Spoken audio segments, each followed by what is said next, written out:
सूद से ज्यादा नफा आप कमा सकते, 3 रास्ता बता रहा हूं, ध्यान से इसको सुनिएगा। अल्लाह आपकी रोजी में बरकत दे, रोजगार में इजाफा फरमाए। 3 रास्ते से आप सूद में जो नफा होता उससे ज्यादा आप तरक्की करेंगे। किसी को कर्ज दीजिए, पहला रास्ता, किसी को कर्ज दीजिए, उससे कहिए कि मुझको सूद नहीं चाहिए, तुम इस पैसे को तिजारत में लगाओ, नफा हो तो मेरा हिस्सा भी डालो, नुकसान हो तो मेरा हिस्सा भी काटो। इस तरह से अगर आप पैसा देंगे, आपका पैसा भी अमानत रहेगा और नफा भी आपको मिलता रहेगा, दुनिया भी बन गई, दीन भी आपका बन गया। दूसरा रास्ता बता रहा हूं, ध्यान से सुनिएगा। सूद से ज्यादा नफा आप तिजारत में कमाएंगे। कैसे? पूछने वाला जो आपसे पैसा ले रहा है उससे पूछिए कि तुमको क्या चाहिए, वो बोलेगा हमको थ्रेसर की मशीन चाहिए, हमको चक्की आटा की मशीन चाहिए।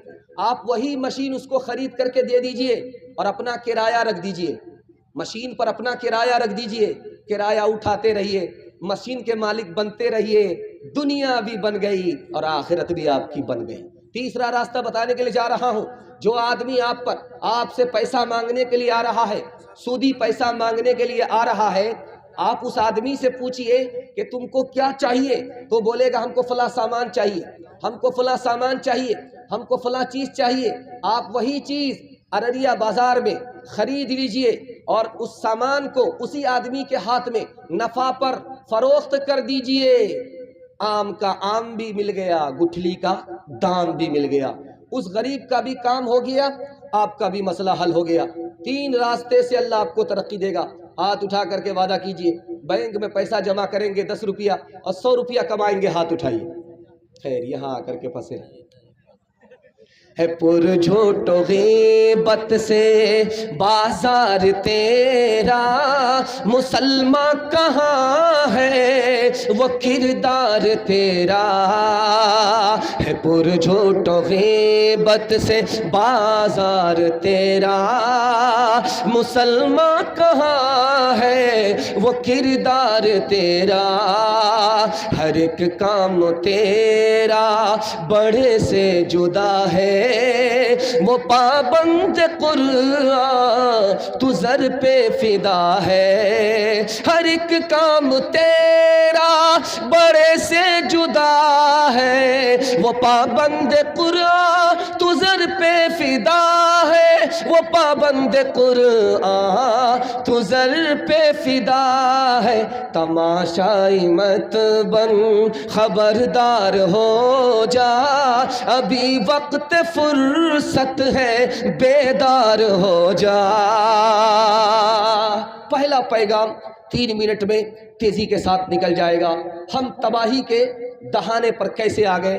अल्लाह ने हमें गरीब नहीं बनाया था, हम अपने चाल से गरीब बन गए। दिखाने के लिए जा रहा हूं, आईना दिखा रहा हूं, देखने के लिए आप लोग मुकम्मल तैयार है। बड़ी बेदारी के माहौल में आप सुन रहे हैं। अल्लाह आपकी हर मुश्किल को आसान फरमाए। ध्यान से सुनिएगा।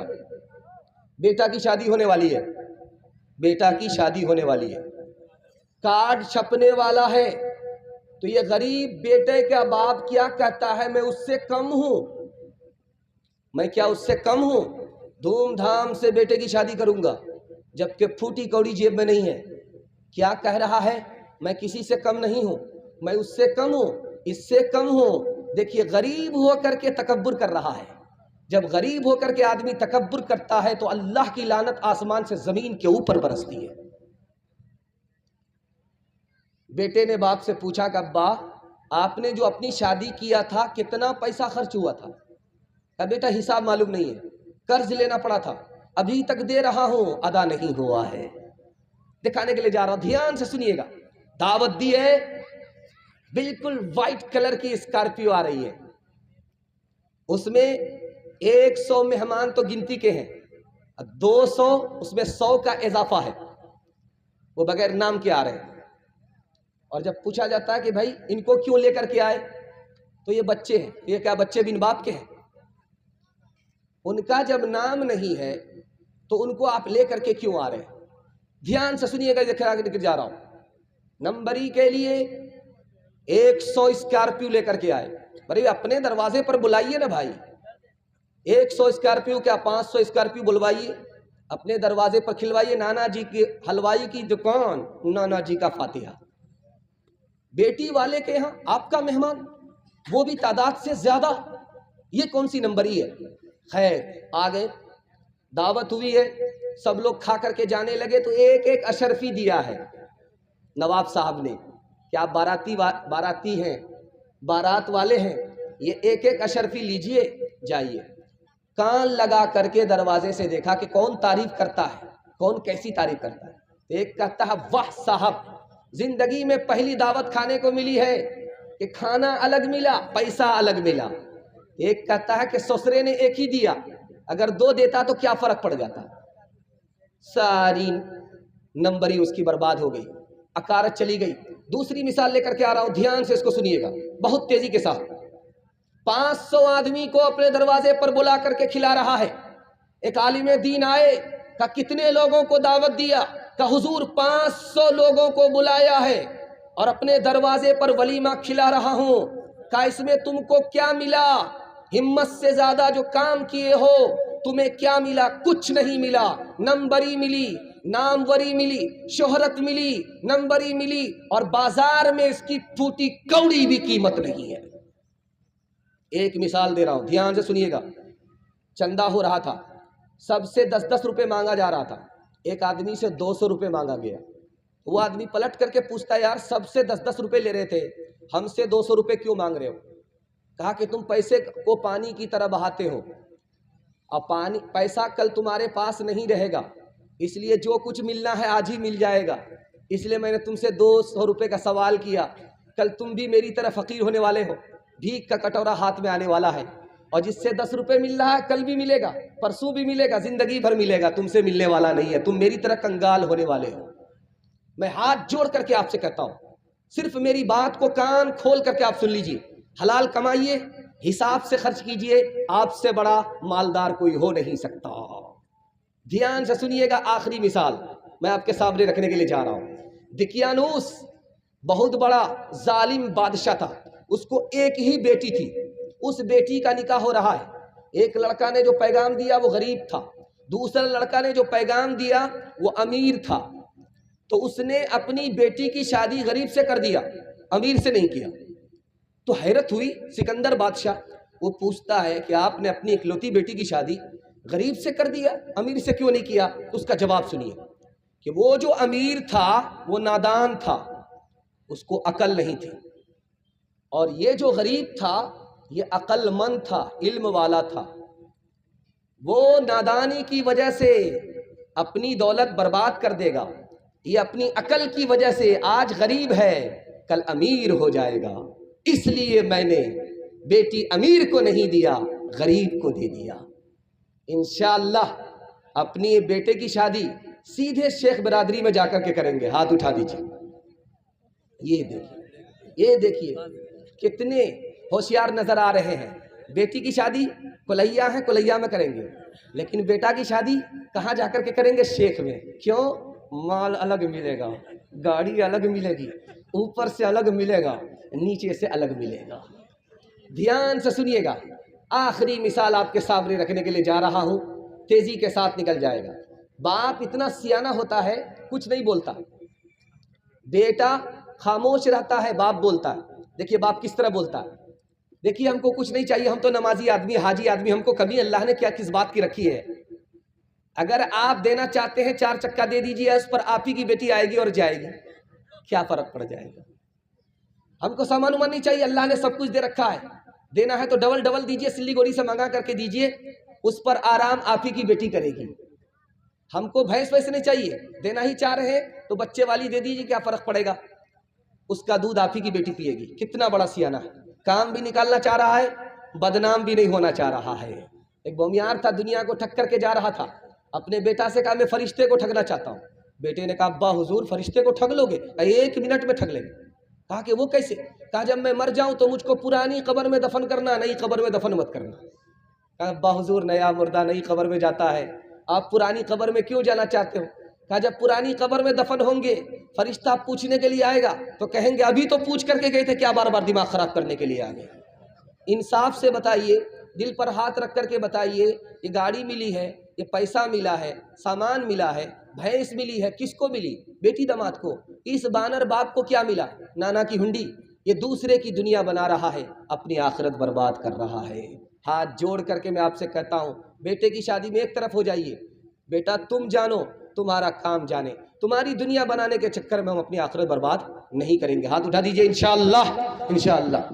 बात हुई थी 200 बराती, मंगनी में बस 30, खाने में जब गिनती हुई तो निकले 420। खाने में जब गिनती हुई तो निकले 420। बात हुई थी 200 बराती, मंगनी में बस 30, खाने में जब गिनती हुई तो निकले 420। बेदावत के खाते क्यों है ये जायद मेहमान? बताओ बताओ बताओ कैसे बचे ईमान? बताओ बताओ कैसे बचे ईमान? पहला पैगाम आपके सामने रखने के लिए जा रहा हूं। आपको तरक्की कैसे होगी? 1 साल में 10 साल के बराबर तरक्की होगी, मैं राज बता रहा हूं। दूसरे की मदद कीजिए और झगड़ा अपने घर का घर में ख़त्म कर लीजिए, अदालत में मत ले जाइए। गारंटी है, आप इस पर अमल करके देखिए, मेरा गिरबान आप पकड़ सकते हैं। आपको 1 साल में 10 साल के बराबर तरक्की होगी। बगल में अररिया है, अररिया में मड़वाड़ी है। मड़वाड़ी को सबसे ज़्यादा तरक्की है। क्यों? जो गिरता है सब मिल करके उसको उठाते। 100 मरतबा अगर गिरेगा, 100 मरतबा मड़वाड़ी उसको मिल करके उठाते हैं, क्योंकि ये कौम का एक आदमी है। अगर कौम के धारे से अलग हो गया तो कौम की तरक्की रुक जाएगी। कौम का रंग मड़वाड़ी पर कितना चढ़ा हुआ है कि 100 मरतबा गिरने वाले को 100 मरतबा संभाला जाता है, लेकिन मुसलमान कौम में कोई अगर गिरता है तो उसको गाली दी जाती है, कोई ऊपर उठता है तो टांग खींच करके बराबर की जाती है। और आप देख लीजिए, तजर्बा करके देखिए आप, मड़वाड़ी कौम हर जगह है, उनका मुकदमा अदालत में जाता ही नहीं है। देख लीजिए, फाइल उठा उठा करके अदालत में जाइए, कचहरी में जाइए, वकीलों से पूछिए कि मड़वाड़ी का मुकदमा यहाँ आता है कि नहीं आता। घर का झगड़ा घर में हल हो जाता है, इसलिए मड़वाड़ी आगे निकल गया। और मुसलमानों का रगड़ा घर में ख़त्म नहीं होगा, अदालत में जाएगा, कोठियाँ बिक जाएंगी, फिर भी मोच पर बल नहीं आएगी। मोच पर बल नहीं आनी चाहिए। नतीजा क्या होता है? 2011 की रिपोर्ट है कि मुसलमानों का डोरी एक्ट मुकदमा एक अदालत में 33 हज़ार पहुंचे हुए। ध्यान से सुनिएगा, मैं आपके सामने रखने के लिए जा रहा हूं। 40 साल से जंग हो रही थी, एक दिन में खत्म हो गई। कैसे खत्म हुई ये राज आपके सामने आ रही। लड़की की शादी हुई, उस लड़की ने शर्त रख दी, मैं ससुराल इस शर्त पर जाऊंगी जब लड़ाई खत्म होगी। लड़की ने शर्त रख दिया, ये 40 साल से जो जंग हो रही है इसको ख़त्म होना है, जब तक ये ख़त्म नहीं होगी मैं ससुराल जा ही नहीं सकती। अब वो हारिस नाम का आदमी था, सरदार था, उसने 3000 ऊंट दे करके लोगों को राज़ी किया कि जंग से मुझे नजात दे दो, सुलह कर लो, जंग से सुलह बेहतर है। उधर सुलह हुई, इधर ये लड़की मैके से ससुराल रुखसत हुई। जो जंग हो रही थी वो सुलह में तब्दील हुई, जो फितना फसाद था वो अमन व अमान में तब्दील हो गया। तीसरी मिसाल आपके सामने रखने के लिए जा रहा हूं, बहुत ध्यान से सुनिएगा। अल्लाह के रसूल मक्का आए उम्रा करने के लिए, दुश्मन ने उम्रा की इजाज़त नहीं दी। साहबा ने किया नहीं, उम्रा करके रहेंगे, जंग करेंगे। अल्लाह के रसूल ने कहा जंग से सुलह बेहतर है, सुलह कर लिया। साहबा तैयार नहीं। बीवी के पास आए, कहा 1 मिनट में मसला हल है, आप कपड़ा उतारिए, सर का बाल मूंड लीजिए और मदीना वापिस हो जाइए, किसी से कुछ मत कहिए। जब आपके सहाबा आपको देखेंगे मदीना जाते हुए तो ये भी वापिस हो जाएंगे, सांप भी मर जाएगा, लाठी भी नहीं टूटेगी। तीसरी मिसाल आपके सामने रखने के लिए जा रहा हूं, इसको बहुत ध्यान से सुनिएगा जो मैं आपको सुनाने के लिए जा रहा हूं। इस हिंदुस्तान का एक बादशाह गुजरा है, उसका नाम था औरंगजेब। दुआ कीजिए अल्लाह उनकी कब्र को नूर से भर दे। 49 साल उसने इस हिंदुस्तान पर हुकूमत किया है। दूसरी तारीख 55 साल इस हिंदुस्तान पर हुकूमत किया है। और हिंदुस्तान कितना बड़ा था, कन्याकुमारी से लेकर के काबुल तक हिंदुस्तान था। इतना बड़ा हिंदुस्तान औरंगजेब ने दिया। औरंगजेब का टक्कर, औरंगजेब की टक्कर हो गई किससे?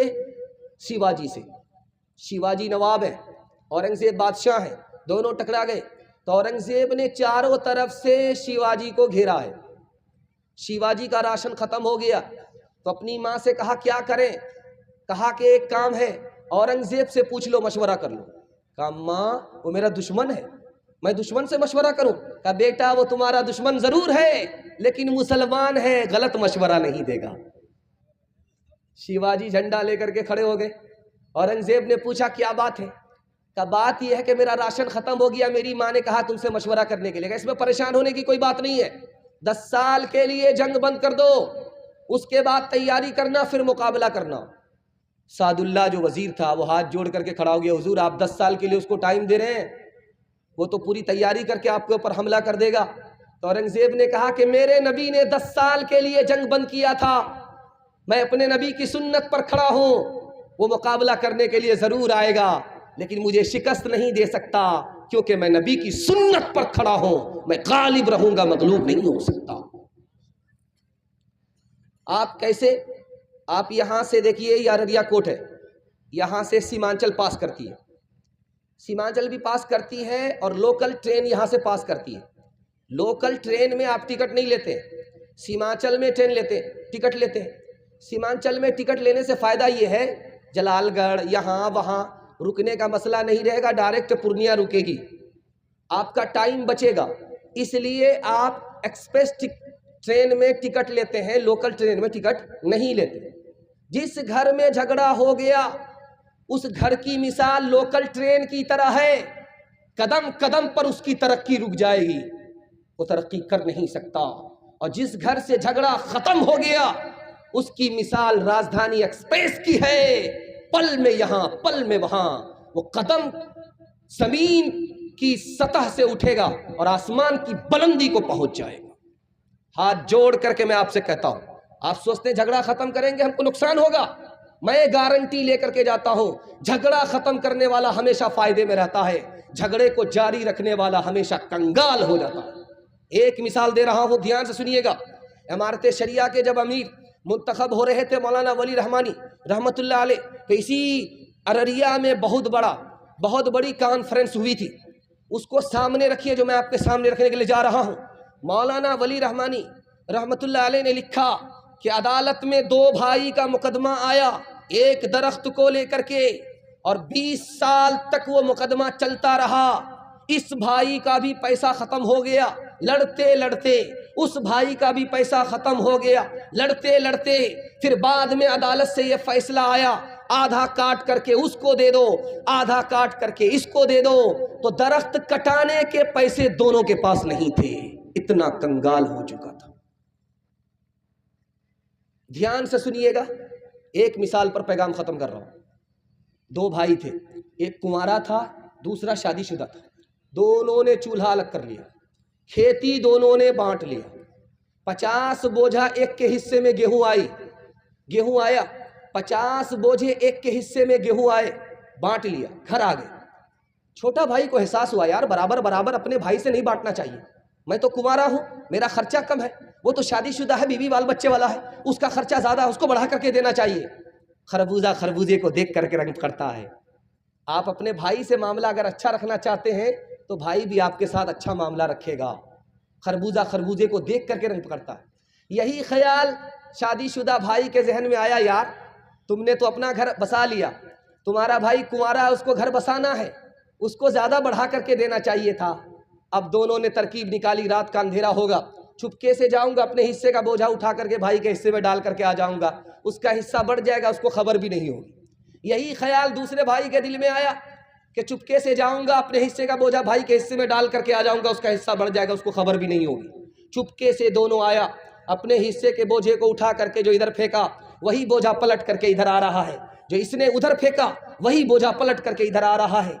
करीब आकर के देखा तो मेरा भाई है। किस ख्याल से आए? तो इस ख्याल से आए थे, यार जो ख्याल तुम्हारा है वही ख्याल मेरा है, तो फिर चूल्हा एक क्यों होगा? आज के बाद चूल्हा एक रहेगा, अलग नहीं रहेगा। इससे भी बड़ी हैरत की अंगेज बात आपके सामने रखने के लिए जा रहा हूं। राम जी इस मुल्क की संस्कृत में बहुत बड़ी शख्सियत का नाम है, लेकिन जानते हैं कि इस राम का नाम राम क्यों है? ये मैं आपके सामने रखने के लिए जा रहा हूं। अक्षय ब्रह्मचारी हिंदू समाज के एक सेकुलर नेता हैं, उन्होंने कहा कि यार तुमने मंदिर का नाम रख दिया राम मंदिर और राम मंदिर के नाम पर मस्जिद को तोड़ दिया, जबकि अदालत से साबित हुआ कि वहां पर मंदिर नहीं था। तुम राम के नाम पर झगड़ा कर रहे हो, लेकिन कभी तुमने सोचा कि राम किसका नाम है? राम झगड़ा खत्म करने का नाम है। राम ने अपने घर का झगड़ा खत्म किया, भाई को राजपाट दे दिया ताकि घर का झगड़ा खत्म हो जाए, और राजपाट दे दिया अपने भाई को झगड़ा खत्म करने के नाम पर, और खुद वनवास ले लिया। राम तो इसका नाम है। अगर तुम राम के नाम लेवा हो तो क्या अपने छोटे भाई मुसलमान के लिए उसकी मस्जिद नहीं छोड़ सकते? नाम ने तो राजपाट सब कुछ छोड़ दिया था।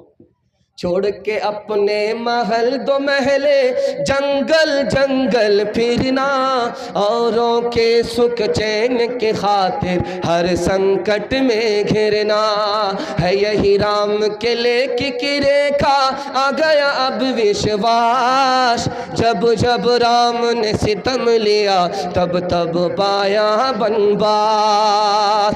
तुम्हारा इत्तेहाद बा हमी दीवार आहन था, मुखालिफ जो एक का जो था वो गोया सब का दुश्मन था।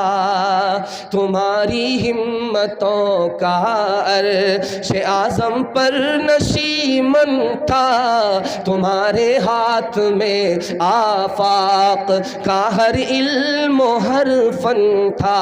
तुम अपनी हक परस्ती से दबा लेते थे दुनिया को, खुदा के सामने झुक कर झुका लेते थे आदा को, खुदा के सामने झुक कर झुका लेते थे आदा को। तीसरा पैगाम नबी की सूरत और सीरत के हवाले से, सुन्नत के हवाले से आ रही है। कबूल है दोनों हाथ से तो दोनों हाथ उठा करके इस्तकबाल कीजिए इंशाअल्लाह। जब मुकदमा हार जाएंगे तब अपने भाई को माफ़ करेंगे, हाथ उठाइए इंशाअल्लाह। यहाँ आकर के फंसे, हर बार हाथ मत उठाया कीजिए, क्योंकि ये भी सही जा रहा है वो भी सही जा रहा है। वैसे तो आप कन्या के मामू दूल्हा के मामू दोनों के मामू हो जाए। ध्यान से सुनिएगा जो हम आपके सामने रखने के लिए जा रहा हूँ।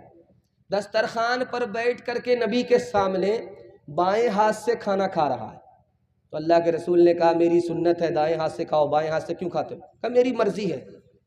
अगर तेरी मर्जी है तो अब इस हाथ से तुम खा भी नहीं सकोगे।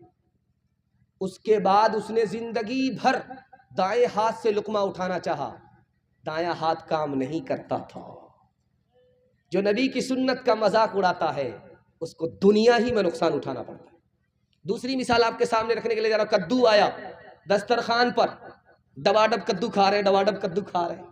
शागिर्द ने पूछा कि ये कोई अमृत है डबाडब खा रहे हो? ये तो कद्दू है, इतना मजा लेकर के खा रहे। कहा ये मेरे नबी की सुन्नत है, मेरे नबी को कद्दू बहुत ज्यादा पसंद था इसलिए मैं कद्दू को मजे से खा रहा हूँ।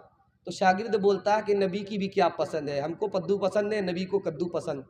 तलवार लेकर के उठे, तौबा करो वरना गर्दन उड़ा देंगे। तुम्हारी क्या खेत, तुम किस खेत की मूली हो कि नबी की पसंद से अपनी पसंद को मिला रहे हो? तुम्हारी क्या हकीकत है? जो नबी की पसंद है वो आखिरी पसंद है। तीसरी मिसाल आपके सामने रखने के लिए जा रहा हूं। बाप ने बेटे से कहा बेटा सर में तेल लगाओ, नहीं लगाया। दूसरी बार कहा तेल लगाओ, नहीं लगाया। तीसरी बार कहा कि बेटा सर में तेल लगाओ, तो बेटा ने कहा कि आप भी क्या हमारे पीछे पड़ गए, हम तेल नहीं लगाते। लाठी लेकर के उठे, ये तेल नहीं है नबी की सुन्नत है। चौथा नमूना आपकी खिदमत में लेकर के आ रहा हूं। शागिर्द कुर्ता उतार रहा है, तो पहले दायां हाथ उतार दिया, उसके बाद बायां हाथ उतार रहा। अरे बेवकूफ, तुम्हें कुर्ता उतारने की सुन्नत मालूम नहीं? फिर इसे कुर्ता पहनाओ। कुर्ता पहनाने की सुन्नत यह है कि दायां हाथ डालो, उसके बाद बायां हाथ डालो। कुर्ता पहनने की सुन्नत है। कुर्ता उतारने की सुन्नत है कि पहले बायां हाथ उतारो, उसके बाद दायां हाथ उतारो। अरे बेवकूफ, तुम्हारी जिंदगी बचपन से 55 में आ गई, तुमको नबी की एक सुन्नत मालूम नहीं है कि कुर्ता पहना कैसे जाता है, कुर्ता उतारा कैसे जाता है। मिसाल सुनिएगा ध्यान से। आपके सामने तुर्की है, तुर्की की एक मस्जिद में दाढ़ी भी रखी हुई रहती है मेंबर पर, और पगड़ी भी रखी रहती है, कुर्ता भी रखा रहता है, जुब्बा, कोट पतलून का इमाम आता है, बिल्कुल दाढ़ी सफा चट।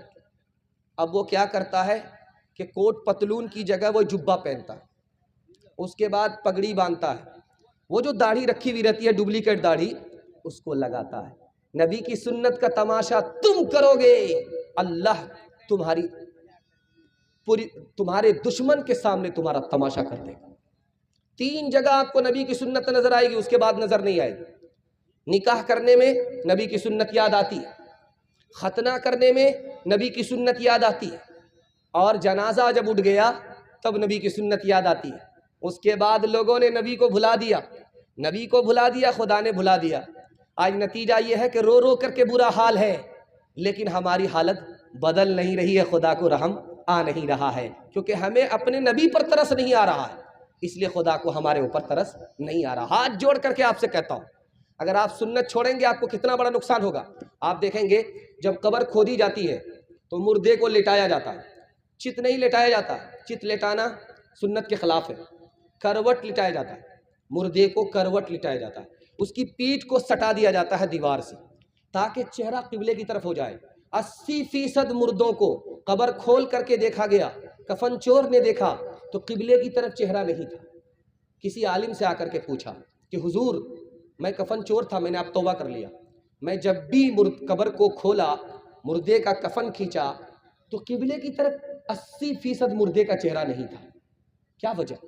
तो इमाम औज़ाई रहमतुल्लाह अलैह ने कहा ये वो लोग थे जो जिंदगी भर नबी की सुन्नत से मुंह मोड़ते थे, इसलिए अल्लाह ने मरने के बाद किबले से मुंह मोड़ दिया। ध्यान से सुनिएगा, एक बात मैं आपके सामने रखने के लिए जा रहा हूं, जल्दी से आपके जलसे को मुकम्मल कर रहा हूं इंशाअल्लाह। बीवी से पूछ करके दाढ़ी रखेंगे, हाथ उठाइए इंशाअल्लाह। ये देखिए, बताइए, जरा ध्यान रखिएगा। हजरत मूसा ने सवाल किया अल्लाह से, मेरे परवरदिगार फिरौन मुसलमान नहीं हुआ, जादूगर मुसलमान हो गए, ये राज किया है, तू तो खुदा है, दिलों का हाल जानता है। मैं तो चाहता था कि फिरौन मुसलमान हो जाए, लेकिन फिरौन मुसलमान नहीं हुआ। मेरे परवरदिगार ये जादूगर मुसलमान हो गए, क्यों हो गए? कहा कि मूसा फिरौन मुझे मिटाने के लिए आया था, तकब्बुर कर रहा था, इसलिए मैंने उसको मिटा दिया। और जादूगर जो तुम्हारे मुकाबले में आए थे, तुम्हारा कपड़ा पहन करके आए थे, तुम्हारी नकल उतार रहे थे, इसलिए मैंने इस्लाम की दौलत से इनको माला माल कर दिया हो। अगर चेहरे पर दाढ़ी सजा लेंगे, पाजामा टखने से ऊपर होगा, टखने से नीचे नहीं होगा, नबी की एक एक सुन्नत को ढूंढ ढूंढ करके जिंदा करेंगे, तो अल्लाह इज्जत की चोटी पर हमें पहुंचा देगा, जिल्लत की पस्ती से हमें निकाल देगा। इंशाअल्लाह हम लोग सुन्नत को जिंदा करने के लिए खड़े होंगे, हाथ उठाइए इंशाअल्लाह। अपने खुदा को रमज़ान में, अपने नबी को रबीउल अव्वल में, और अपने कुरान को मुर्दे पर याद रखेंगे, हाथ उठाइए इंशाअल्लाह। खैर यहाँ आकर के फंसे। मोहब्बत का जुनू अब बाकी नहीं है, वो दिल वो आरज़ू बाकी नहीं है, नमाज और रोज़ा कुर्बानियों हज ये सब बाकी है, तो बाकी नहीं है, बाकी नहीं है। हकीकत खुराफात में खो गई, ये उम्मत रिवायात में खो गई, हकीकत खुराफात में खो गई, हकीकत खुराफात में खो गई, ये उम्मत रिवायात में खो गई। बुझी इश्क की आग अंधेर है, मुसलमान नहीं राख का ढेर है, बुझी इश्क की आग अंधेर है। जहेज के हवाले से आखिरी पैगाम आपकी खिदमत में लेकर के आ रहा हूँ, बहुत ध्यान से आप लोग सुन रहे हैं, इंशाअल्लाह अमल मरने के बाद होगा।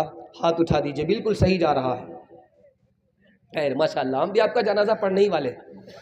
अगर आप हाथ नहीं उठाए ये तो खैरियत है कि आपको दुआ दे करके जा रहे हैं। ध्यान से सुनिएगा, 1989 की रिपोर्ट है, अखबार दक्षिण निकलता था, उसमें आया कि 1975 में सिर्फ दिल्ली में 350 लड़कियों को जिंदा जला दिया गया, इस वजह से कि मुतालबा पूरा नहीं किया, गरीब बाप की बेटी थी। दूसरी मिसाल, 1980 से लेकर के 1985 तक में महाराष्ट्र में 250 लड़की को जिंदा जला दिया गया। क्यों? गरीब बाप की बेटी थी, मुतालबा पूरा नहीं हुआ। लखनऊ में हर 5वें दिन एक लड़की को जिंदा जला दिया गया। जानते हैं ये लोग जो खुद हट्टे कट्टे उल्लू के पट्टे भैंस के अंडे केले के छिलके होते हैं, लेकिन शादी के मौके से बुलेट पैसे का मुतालबा करते। जानते हैं कौन लोग होते? हमें माफ कीजिएगा लेकिन हकीकत बोलना पड़ता। मैं आपको सामने रखने के लिए जा रहा हूं, ये कौन लोग हैं दिखाने के लिए जा रहा हूं। ये दुनिया के सबसे बड़े भिखारी हैं। दुनिया का सबसे बड़ा भिखारी कौन होता है जानते हैं? जो हर वक्त मांगता है और हर चीज मांगता है और हर एक से मांगता है। आप देख लीजिए, जिन लोगों की शादी के मौके से मांगने की आदत होगी वो जिंदगी भर मांगता ही रहता है। मकान बनाना है, जाएगा ससुर के पास, दे दो। ससुर ने कहा नहीं तो 2-4 जूते अपनी बीवी को मारता है। अब वो ससुर समझ जाता कि मारने का मतलब हुआ पैसा देना होगा, जिंदगी भर मांगता ही रहता है। तो सबसे बड़ा भिखारी हो जाता है जो शादी के मौके से खुद कमाने वाला खाने वाला मर्द होकर के औरत से सवाल करता है। दूसरी बात को याद रखिए, कुत्ता को आप देखेंगे टांग उठा करके पेशाब करता है, आपने देखा होगा, और जमीन को सूंघता है, आपने देखा होगा। टुकड़ा मिलता है दुम हिलाता है, आपने देखा होगा, और जहां टुकड़ा नहीं मिलता आंख दिखाता है, आपने देखा होगा। दिखाने के लिए जा रहा हूं, इसको ध्यान से सुनिएगा, ये राज क्या है। कुत्ता जो टांग उठा करके पेशाब करता है, क्यों? इसलिए कि ताकि पैर में पेशाब ना लगे, पैर नापाक ना हो, लेकिन मुंह पखाने में है, मुंह को बचाता नहीं है, पैर को बचा रहा है। और ये डिमांड करने वाले जो पैसा मिलता है, इनको रिश्वत का पैसा है। ये पेशाब को नापाक समझते हैं, पखाना को गंदगी समझते हैं, लेकिन हराम इनके हलक के नीचे जा रहा है, इसको ये हराम नहीं समझते। अब बताइए इंसाफ से कि इंसान कहां पहुंच गया? दुनिया के पीछे जाओगे, दीन को बर्बाद करते हुए। अल्लाह के रसूल ने फरमाया उस कुत्ते की तरह हो जाओगे जो मुर्दार के पीछे छूटता। आप देखेंगे जेब वाला कुत्ता सूंघता हुआ गुजरता है जमीन को। सूंघने का मतलब है कहां उसके लिए रोजी है। और जो अगवा होता है अभागा, लुंगी और गमछा के चक्कर में सूंघता रहता है कि किस जेब में ज्यादा पैसा है। और देखिए उस अभागा को धोती के चक्कर में और जूता के चक्कर में जिंदगी भर कैसे जूता खाता है। गया एक घर में, क्या मिलेगा? 2 लाख रुपए 2 गाड़ी, एक गाड़ी सामान प्लस। दूसरे घर में उसको मिला 3 लाख रुपए, एक गाड़ी प्लस सामान। तो उससे बात कर लेता है, इसको छोड़ देता है। अब ये पूछता है क्या है? न न न न न अभी लड़का कच्चा है, कच्ची उम्र है, बाद में शादी करेंगे। और उसके आगे दुम हिला रहा है, इसको आंख दिखा रहा है। बताइए कुत्ते की आदत है कि नहीं है? जहां मिला दुम हिलाएगा, जहां नहीं मिला आंख दिखाएगा। देखिए इंसान कहां गुजर जाता, कहां पहुंच जाता। इससे भी हैरत अंगेज बात आपके सामने रखने के लिए जा रहा हूं, बहुत ध्यान से इसको सुनिएगा। 10 लाख बच्चा गिराया जाता है हिंदुस्तान में, 10 लाख बच्चे को गिराया जाता है पेट से। जानते हो वो बेटा नहीं होता, बेटी होती है। जैसे ही अल्ट्रासाउंड रिपोर्ट ने कहा कि पेट में बेटी है, उसको गिरा लिया जाता है।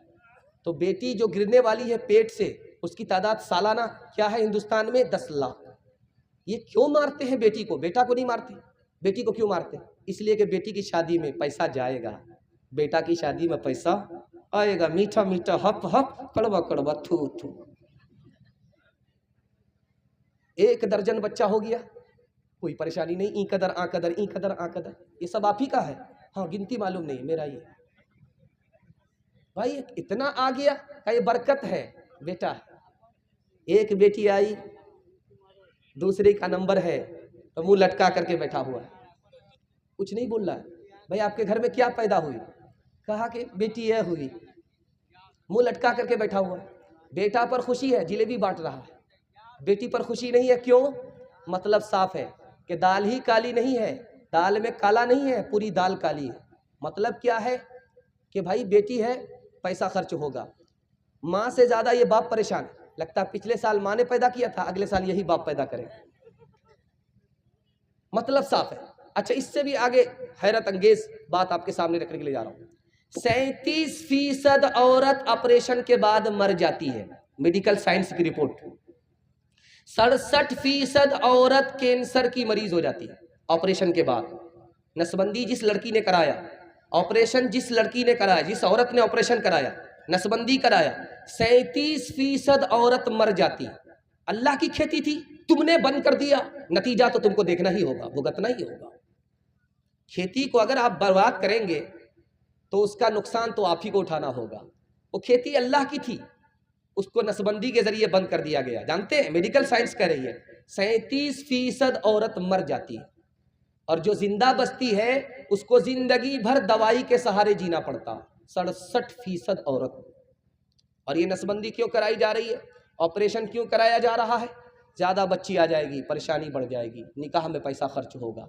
एक बात और भी ध्यान से सुनिएगा, ये जो अररिया है, बिहार है, बिहार में यूपी का 73 साल का बूढ़ा आता है, 16 साल की लड़की से उसकी शादी हो जाती है। कितना खुशनसीब बूढ़ा हो, जन्नत में जाने की उसको क्या जरूरत है? 73 साल का बूढ़ा 16 साल की लड़की से निकाह करके चला गया। आपको हैरत नहीं होती? हैरत क्यों नहीं होती है? कि वो माँ बाप जालिम नहीं है कि जो जिंदा अपनी जवान बेटी का गला घोट रहे हैं। नहीं, समाज ने बेटी को इतना बड़ा बोझ बना दिया है कि उस बाप के लिए सिवाय इसके कोई चारा नहीं है। बूढ़ा आया, जवान बेटी दे दी। और इससे भी आगे जो मैं आपको सुनाने के लिए जा रहा हूं, कलेजा दहल जाएगा। पहले ये होता था कि मुसलमान लड़का गैर मुस्लिम लड़की को लेकर के भागता था, ये भी गलत है। उसके बाद ये होने लगा कि गैर मुस्लिम लड़का मुसलमान लड़की को लेकर के भागने लगा। चलिए भाई, उसकी भी मोहब्बत का चक्कर था, इसका भी इश्क का चक्कर था। ये भी गलत, वो भी गलत, दोनों की हम मजम्मत करते हैं। लेकिन अभी कुछ और हो रहा है। मुसलमान लड़की गैर मुस्लिम को लेकर के भाग रही है, हजारों में नहीं, सैकड़ों में नहीं, लाखों और करोड़ों में लेकर के भाग रही। जानते हैं क्यों? 3 वजह से। हमने आंख बंद करके दाखिला करा दिया बेटी का स्कूल में, ये नहीं देखा कि वहां लड़की भी पढ़ती है, लड़का भी पढ़ता है। अब वहां इश्क और मोहब्बत का चक्कर हुआ, लड़की भाग गई। और हम स्क्रीन टच मोबाइल बच्ची के हाथ में दे देते हैं। वो लड़की किससे बात कर रही है, बाप को कोई मतलब नहीं, किस कहां से आ रही है, कहां जा रही है, कोई मतलब नहीं, लड़की फिरार हो गई। तीसरी वजह, लड़की सोचती है कि मैं गरीब बाप की बेटी हूं, मुसलमान लड़की हूं, मुसलमान लड़का बगैर पैसा लिए हुए निकाह करेगा नहीं, मेरे बाप के पास इंतजाम है नहीं, इसलिए गैर के साथ भाग गई। नुकसान क्या हुआ? ईमान अलग गया, आबरू अलग चली गई। हाथ जोड़ करके मैं आपसे कहता हूं, ये दुनिया वाले मोहताज हैं, ये आपको क्या देंगे? देने वाला ऊपर बैठा हुआ है। गरीब पर आप मेहरबान हो जाइए, आसमान और जमीन का खुदा आप पर मेहरबान हो जाएगा। हाथ उठा करके वादा कीजिए, इंशाअल्लाह बेटी की शादी फ्री में होगी, हाथ उठाइए। बेटा की शादी फ्री में नहीं होगी, हाथ उठाइए। मुसलमानों संभल जाओ, मुसीबत आने वाली है, तेरी बर्बादियों के मशवरे हैं आसमानों में, तेरी बर्बादियों के मशवरे हैं आसमानों में। न समझोगे तो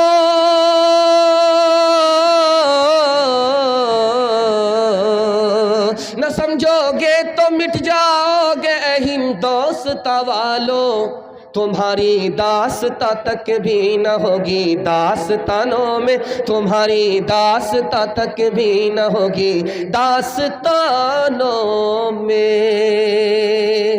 जवानों के हवाले से सुना रहा हूँ, जवान लोग सुनने के लिए तैयार हैं? बेदारी के माहौल में दोनों हाथ उठाइए इंशाअल्लाह। बूढ़े लोग गलती से हाथ मत उठाइएगा, आप लोग जवान होने वाले नहीं हैं। हाँ, सीधा जन्नत में जाकर के जवान होंगे आप। बूढ़े के हवाले से सुना, जवानों के हवाले से सुना रहा हूँ, पैगाम को ख़त्म कर रहा हूँ। हमारा जवान दारू क्यों पीता है, खुदकुशी क्यों करता है, इस राज को सुनिएगा, 3 मिनट में गुजर जाएगा। अल्लाह हमारे जवानों को कबूल फरमाए, अपने माँ बाप की खिदमत के लिए, अपने खुदा की इबादत के लिए कबूल फरमाए। ध्यान से सुनिएगा, हमारा जवान दारू क्यों पीता है? दारू इसलिए पीता है, उसको गम होता है, रोज़गार नहीं है, बेरोज़गार पड़ा हुआ, पैसा कमा ही नहीं रहा है, माँ बाप अलग ताना मारते हैं, और दोस्त अहबाब पैसा तरक्की कर रहे हैं, इसको तरक्की नहीं है, इसको गम होता है। तो ये गम को दूर करने के लिए दारू की बोतल ले लेता है कि दारू पिएंगे ना तो गम हमारा हल्का हो जाएगा, ख़त्म हो जाएगा। तो जब तक नशा दिमाग पर रहा गम हल्का होता रहा, जैसे ही नशा उतरा गम फिर दोबारा से सवार हो गया। अब देखा कि चारों तरफ अंधेरा ही अंधेरा है। इसने क्या किया, ट्रेन की पटरी में जाकर के कट गया, फांसी के फंदे से लटक गया। शराब पीने से मसला हल नहीं होता, गम हल्का नहीं होता, बल्कि गम शराब बढ़ा देती है, यहां तक कि आदमी खुदकुशी करने पर मजबूर हो जाता। ध्यान से सुनिएगा, खुदकुशी करने वाले जवान कितने फीसद है? 80%। दारू पी करके खुदकुशी करने वाले जवान 80%। और जो करोड़पति थे दारू पीने की वजह से खाकपति हो गए, उनकी तादाद कितनी है? 79%। और जो पागल हो गए दारू पी करके, पूरी मशीन ही खराब हो गई, अंदर बाहर सब खराब। आप किसान आदमी हैं, पीठ पर आपके मशीन होती है और आप स्प्रे करते हैं, आप तजर्बा कीजिए, उसमें 99 बूंद पानी की डालिए, 1 बूंद शराब की डालिए और फूल पर उसको स्प्रे कीजिए, वो फूल मुरझा जाता है। तो जो गिलास की गिलास शराब अंदर जाएगी, अंदर का क्या हाल होगा? पूरा सिस्टम तबाह हो जाता है। 75% जवान पागल हो जाता है दारू पीने के नतीजे। और आखिरी नुकसान दिखाने के लिए जा रहा हूं, दारू पीने वाला जवान जुर्म करता है, रोड क्राइम करता है, रोड जराइम करता है, जराइम करने के नतीजे में जेल चला जाता है। क्या मिला? पतलून के चक्कर में लंगोटी गई, धोबी का गधा, न घर का रहा न घाट का रहा। ध्यान से सुनिएगा, 15,000 जवान एक साल में मरता है दारू पीने की वजह से।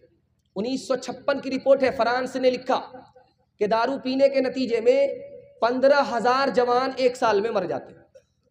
और 3,87,00,000 जवानों का इलाज हुआ, उसमें जो बीमार थे 1 करोड़ से ज्यादा वो दारू पीने की वजह से बीमार थे।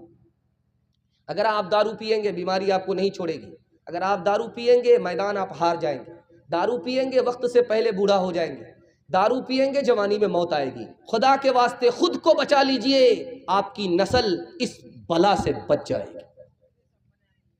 2-3 मिसाल आपके सामने रखने के लिए जा रहा हूं। रुस्तम ने पूछा, मुसलमान को तरक्की है, हमको तरक्की क्यों नहीं है? कहा मुसलमान जवान जिना नहीं करता इसलिए मुसलमान को तरक्की है, मुसलमान जवान दारू नहीं पीता इसलिए मुसलमान को तरक्की है, रात में जागता है, सुबह घोड़े पर सवार होता है, जमीन से उसका रिश्ता आसमान वाले से हो जाता है, इसलिए वो गालिब रहता है, दूसरे को शिकस्त देता। बाबर बादशाह आया, इस हिंदुस्तान में हमला किया, शिकस्त खा गया। उसने पूछा क्यों मैं हार गया? कहा 2 वजह से, कि तुम दारू पीते हो, बहादुर नहीं हो, इसलिए तुम हार गए। तो उसने अब हिम्मत बांध लिया और कहा कि मैं आज के बाद दारू नहीं पीऊंगा। और चूटी से उसने हिम्मत ले लिया कि एक बार चढ़ती है, 50 बार गिरती है, फिर चढ़ती है, गिरती है, फिर चढ़ती है, फिर चढ़ जाती है। उसको हौसला हो गया। उसने जो दोबारा इब्राहिम लोदी पर हमला किया तो जीत गया, मैदान जीत गया और ख़ानदान में सैकड़ों साल के लिए हुकूमत दे करके चला गया। दारू छोड़ने पर हुकूमत मिलती है, दारू पकड़ने पर हुकूमत चली जाती है। इंशाअल्लाह पूरी ज़िंदगी से, पूरे समाज से दारू, पूरा समाज दारू से इंशाअल्लाह पाक होगा। हाथ उठाइए। एक मिसाल पर पैगाम को ख़त्म कर रहा हूँ। एक औरत बहुत चालाक थी, जवान को बुलाया, दरवाज़ा बंद कर दिया, कहा तुमको 3 गुनाह में 1 गुनाह ज़रूर करना पड़ेगा, तब तो दरवाज़ा खुलेगा, वरना दरवाज़ा नहीं खुलेगा, तुम्हारी जान भी जाएगी, आबरू भी जाएगी। कहा या तो तुमको दारू पीनी पड़ेगी, या तो मुझसे जिना करना पड़ेगा, या तो मेरे बच्चे को कत्ल करना पड़ेगा।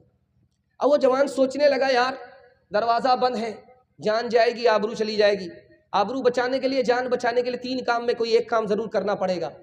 तो उसने सोचा कत्ल करूँगा ये भारी गुनाह है, जिना करूँगा भारी गुनाह है, सबसे छोटा गुनाह उसने शराब को समझा। एक गिलास शराब उठा करके जैसे ही हलक के नीचे उतारता है, उसके सर के ऊपर नशा आया। नशा में जब वो आया तो सबसे पहले मासूम को कत्ल कर दिया, उसके बाद औरत से जिना किया। अल्लाह के रसूल ने कहा कि शराब तमाम बीमारियों की जड़ है, एक शराब आई सारा गुनाह आ गया। मैं अपने जवान से एक वादा लेता हूँ, आप हमको वादा दीजिए, मैं आपको गारंटी देता हूँ, दुआ देता हूँ कि आपकी तरक्की को कोई रोक नहीं सकता, दुनिया आपके पीछे होगी, दुनिया आपको पीछे नहीं कर सकती। अल्लाह आपको मुकद्दर का सिकंदर बनाएगा इंशाअल्लाह। शराब से, ज़िना से, गाने से हमारा समाज पाक साफ़ होगा। हाथ उठाइए, वादा कीजिए इंशाअल्लाह। आज गुनाह करेंगे, कल फुर्सत से तौबा कर लेंगे। हाथ उठाइए इंशाअल्लाह। खैर यहाँ आकर के उक़ाबी रूह जब बेदार होती है जवानों में, नजर आती है उनको अपनी मंजिल आसमानों में। गिलासों में जो डूबे फिर न उभरे जिंदगानी में, हजारों बह गए इन बोतलों के बंद पानी में। न कर बर्बाद अपनी जिंदगी बोतल के दीवाने, वो काटेगा बुढ़ापे में जो बोता है जवानी में। ये दारू का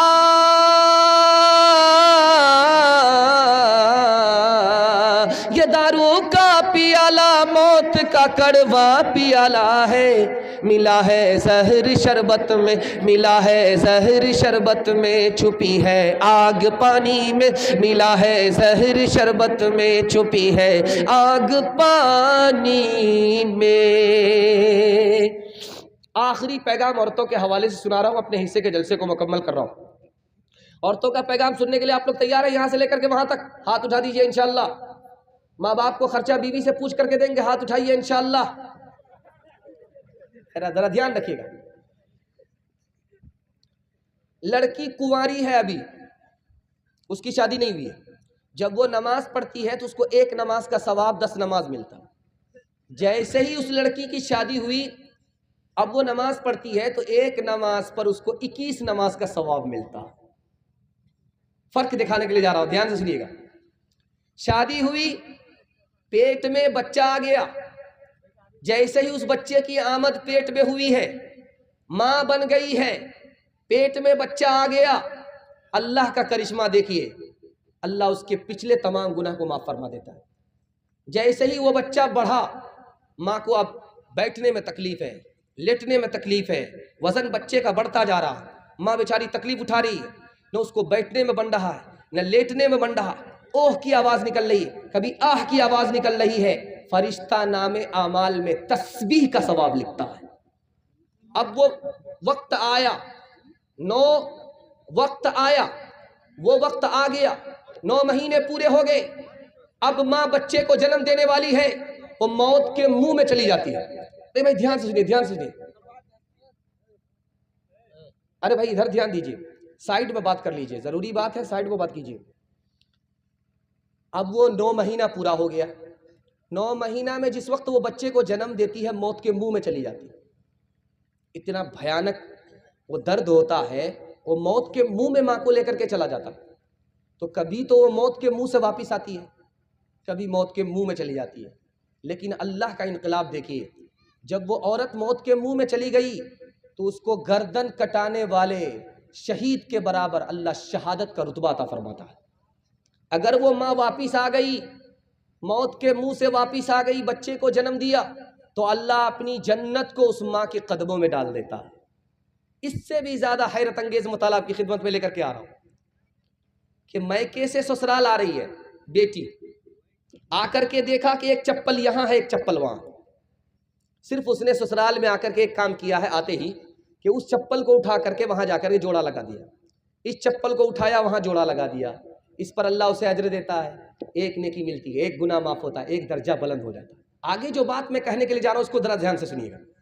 1 महीना हुआ है अभी मैके से ससुराल आई है, माँ बाप की याद सताने लगी। शौहर को फोन किया कि मैं माँ से मिलना चाहती हूँ, मेरी माँ बीमार है। मैं बाप से मिलना चाहती हूँ, मेरा बाप बूढ़ा है। तो उधर शौहर ने इजाजत दिया। अब ये आ रही है ससुराल से, मैके आ रही है। एक एक कदम उठाने पर अल्लाह 100 गुनाह को माफ करता है, 100 दर्जे बुलंद करता है जन्नत में, और 100 नेकी का इजाफा करता है। अब जैसे ही बेटी ससुराल से मैके आने वाली है, माँ बेचारी तड़प करके दरवाजे पर पहुंच जाती है कि पता नहीं बेटी आगे कि नहीं आई।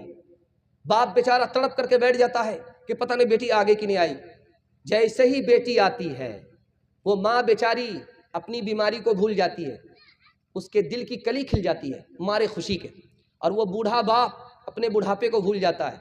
जैसे ही नजर पड़ी इस बूढ़े माँ बाप, बीमार माँ बाप पर, उस बच्ची के, तो हर नज़र पर अल्लाह ताला एक मकबूल हज का सवाब अता फरमाता है।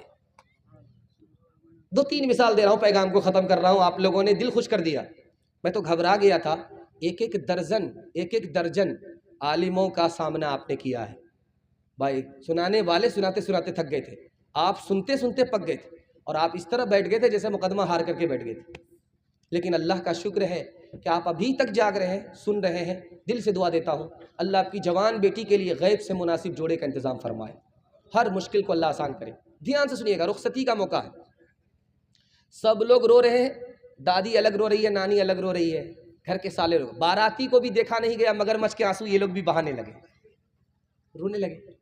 एक आदमी मगर हंस रहा है, तो छोटा बच्चा अपने बाप से पूछता, अब्बा हुजूर एक आदमी हंस रहा, सब लोग रो रहे हैं। कहा कौन रो रहा, कौन हंस रहे हैं, कौन रो रहे हैं, कौन हंस रहा? तो कहा हुजूर वो जो दूल्हा बाबू है वो हंस रहा है। अब बेटा घबराने की बात नहीं है, ये रुखसती का मौका है, हम लोग रो रहे हैं, जिंदगी भर इसी को रोना है इसलिए हंस रहा है। बस हादसा हुआ, कुछ लोग मर गए, कुछ लोग जख्मी हुए, किसी की हड्डी टूटी। एक औरत बहुत ज़्यादा चिल्ला रही थी, लोगों ने कहा कि किसी की गर्दन कट गई और तुम्हारी एक उंगली कट गई है, उसमें इतना चिल्ला रही हो। कहा मेरा बहुत भारी नुकसान हो गया। कहा क्या नुकसान हुआ? कहा मेरी वो उंगली कट गई है जिससे मैं शौहर को नचाया करती थी। मैके से, ससुराल से मैके बेटी आई तो सारे घर की औरत ने घेर लिया, पूछा ससुर कैसा था? कहा अल्हम्दुलिल्लाह। कहा शौहर कैसा था? कहा माशा अल्लाह। कहा कि घर कैसा था, ससुराल कैसी थी? कहा माशा अल्लाह। कहा सास कैसी थी? कहा इन्ना लिल्लाह जल्ले तू जलाल तू इस बला को टाल। सबकी तारीफ हो रही है, लेकिन सास को बला बताया जा रहा है। आलिम दीन थे, पकड़ लिए। उस लड़की से कहा कि देखो बेटी, तुमने सबकी तारीफ किया और तुमको सब पसंद है, लेकिन तुमको सास पसंद नहीं है। इंसाफ से बताओ कि तुम जो उस घर गई थी, तुमको कौन लेकर के उस घर में गई थी? कि मेरी सास आई थी, मुझको पसंद किया था, और पसंद करने के बाद मेरा रिश्ता अपने बेटे से किया था, फिर अपने मेरे मैके से लेकर के ससुराल गई थी। अब बेटी अगर सास तुम्हारे ऊपर ये एहसान नहीं करती तो इतना अच्छा शौहर तुमको मिलता, इतना अच्छा ससुर तुमको मिलता, इतनी अच्छी ससुराल तुमको मिलती। अब बहू को अपनी गलती का एहसास हुआ कि सास का बहुत बड़ा एहसान है, सास को सास नहीं माँ समझना चाहिए। जा जा बेटी अज ससवार